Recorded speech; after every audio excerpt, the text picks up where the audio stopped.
listeners. We're going to start with a recitation of the Quran, inshallah, so I'll pass you over to us.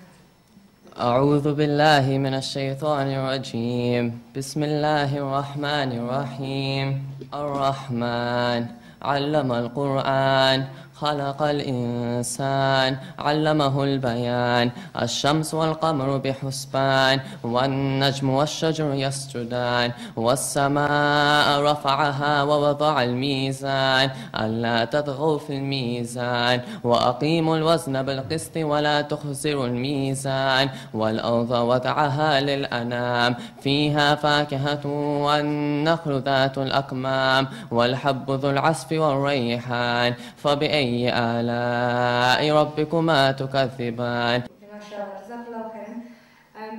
I'm just going to introduce Sister Yvonne. I'm sure most of you know who she is. She's a British-born, award-winning journalist, and she's well known for her outspoken views in defence of Islam, which I'm sure you all already know. Just some background: she was captured by the Taliban on an undercover assignment in Afghanistan, and she was a senior reporter for the Sunday Express at the time. Whilst in captivity, she read parts of the Quran, and hence her road to Islam began. And alhamdulillah, she took her Shahada in 2003, and she became a very important and a very vocal part of our ever-growing family, mashallah. She spent nearly 10 years in Fleet Street, working for several prestige titles, including the Sunday Times, the Observer, the Daily Mirror, and the Independent, as well as others. And now she's using her experience and her profession to become a voice for her siblings in faith who have no voice. And today she's here to speak about our sister, Dr. Afia Siddiqui. So without further ado, I'm going to pass you over to Sister. Sisters, brothers, Assalamu alaikum. Afia disappeared from her home in March 2003 along with her 3 children. One was a babe in arms, just a few months old, and the other 2 were about 5 and 6 years old, a daughter and an elder son. And she first came to my attention through Cage Prisoners, and her name was mentioned to me in passing. But I really, honestly, in my heart of hearts, thought she surely cannot have been taken by the Americans. Surely not even they can stoop that low. Even though we knew at the time of the existence of Guantanamo and Bagram, and we suspected all the dark sites and secret prisons, but even, you know, I just thought surely not even the Bush administration could stoop so low that they would arrest, kidnap, rendition, torture and abuse a sister. I read about her later in Moazam Beg's book, Enemy Combatant. There's some copies on sale, and for those of you who haven't yet read it, it really is a remarkable insight into his whole experience. Then I went to Guantanamo myself with a film crew. Amazingly, the Americans let me in, and I was there for 4 days. More amazingly, they let me out again. And when I got back, I had to go and see Moazam. The things that I had seen in Bagram had really distressed me, and the Americans were just so incredibly proud of what they thought that they had achieved in Bagram. They took me to the cages that the brothers had been held in those early days after 9/11. And they were cages built on concrete. No slopping out, no toilets, no showers. They were just cages. And then they took me to the supermax prisons that they had built, that they were so proud of. And I was actually more repelled by these supermax prisons than I had been by the cages. The cages were a knee-jerk reaction, an irrational one, but a knee-jerk reaction all the same to the events of 9/11. But the new prisons of Guantanamo, they really are sinister because they have been carefully, deliberately calculated to give the maximum pain, mental pain, I would say, to the people who are being held there. The whole program is about dehumanizing them, removing any sort of identity from them. And when I left there, as I say, I was very, very distressed, and I wanted to go and talk to Moazan Beg about it, and about this is where he had stayed and where hundreds of our brothers are still there today. And when I was talking to him about how upset I was at what I'd seen in Guantanamo, he said, Yvonne, Bagram is far, far worse. That is where you should be going now, not Guantanamo. And then he told me again the story that he had told in his book so vividly about the screams of this woman prisoner that he had heard in Bagram. And I said to him, and I said, I'm sure really you've got it wrong. Don't you think that the screams that you heard were an actor's voice, some, CIA program to torture you, to make you think that it could be your wife or it could be another woman who's been tortured? And he said, no, he was insistent. He said, I know that woman did exist. And he said other brothers in Guantanamo actually saw her. And then he directed me to a website, and it was an interview with 4 Arab brothers who'd escaped from Bagram in July 2005. And while they were on the run, they'd made a tape. And they were talking about their experiences in Bagram. And they talked about this woman, who I later called the Grey Lady. This wretched woman who cried and screamed every day, every morning, every noon and night, who was tortured and abused in Bagram to such an extent that the hundreds of detainees in Bagram set aside their own pains and tortures and abuse, and they went on hunger strike for 6 days because they were all so distressed at what was happening to the Grey Lady of Bagram.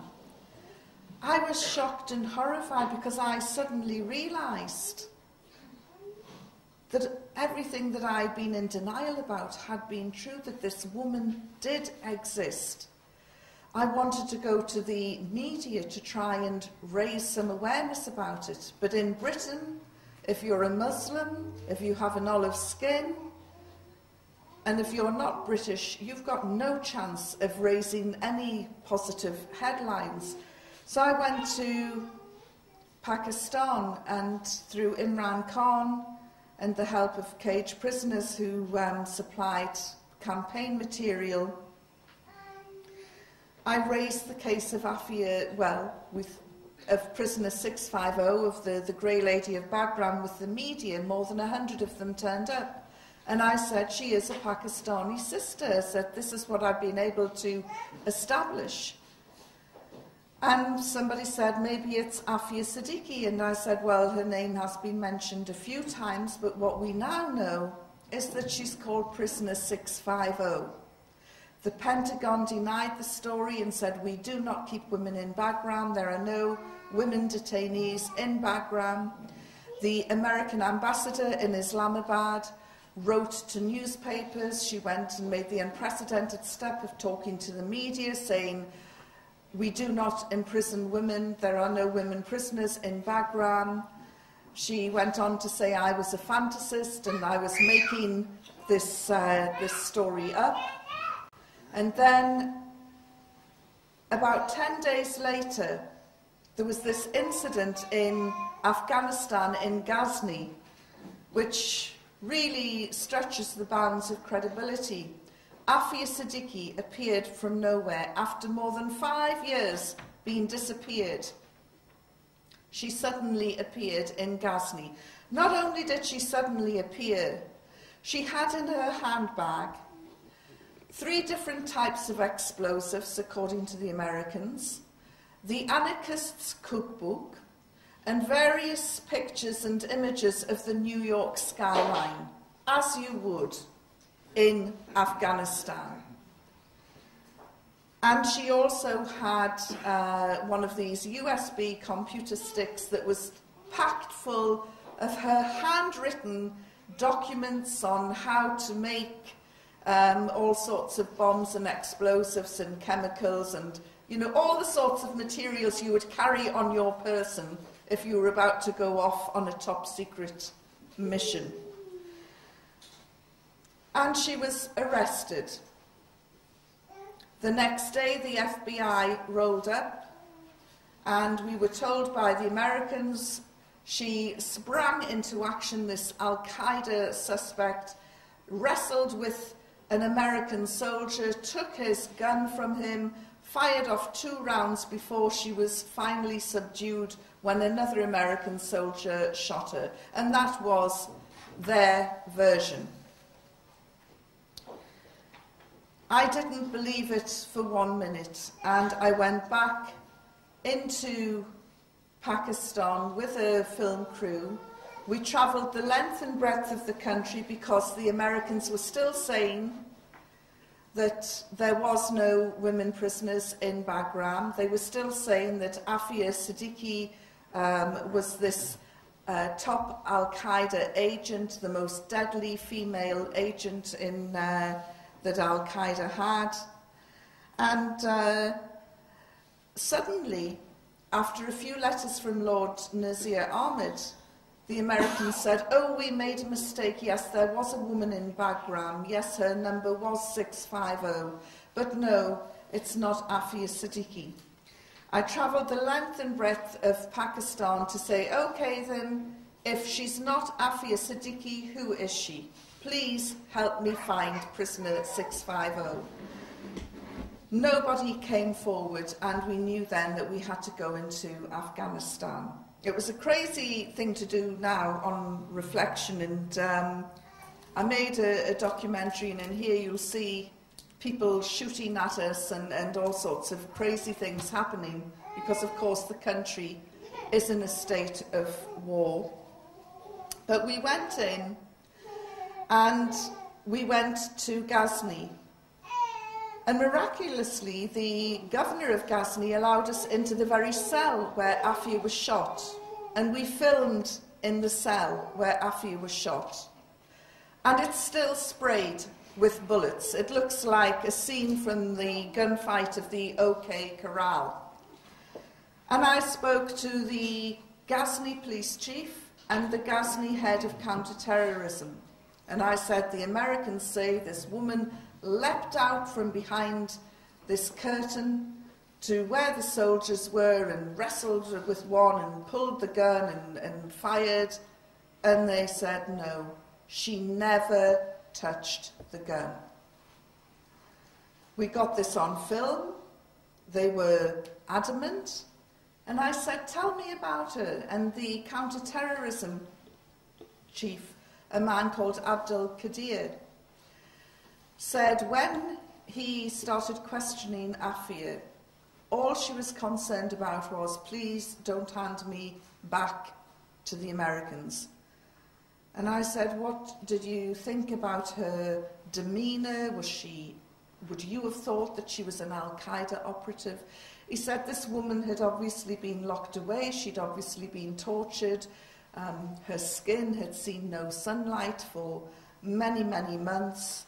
She was frail, she was weak, and all her concern was she did not want to speak, to go back to the Americans. And he said, and tears come up into his eyes, and he said, I swore by Allah that I would not hand her over to the Americans. And he said, they rang me up and said, we're coming to get the woman. And he said, I told them, sorry, no, she is my